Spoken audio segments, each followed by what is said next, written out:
guys, pag-usapan lang natin si Catherine Bernardo dahil napasaya ni Catherine Bernardo ang mga Kapampangan sa Marquee Mall sa kanilang tour. Kasi guys, ang inahanap kasi ni Catherine Bernardo walang iba kundi si Tisoy T.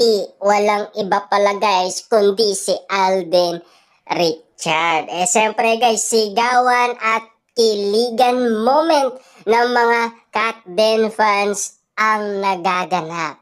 Dahil siyempre, kapag may Catherine, kailangan meron din Alden Richard na kasama. Diba? Kitang-kita naman natin kasi guys, sa sobrang saya ni Catherine Bernardo, siyempre, mas masaya ang mga audience na nanonood umano. Diba?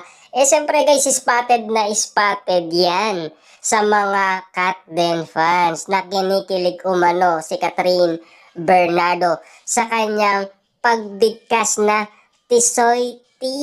Nandyan na ba? Diba? At sabay tawa. Grabe nga naman kasi guys yung moment ni Catherine Bernardo abang tinatawag umano si Alden Richard. Diba?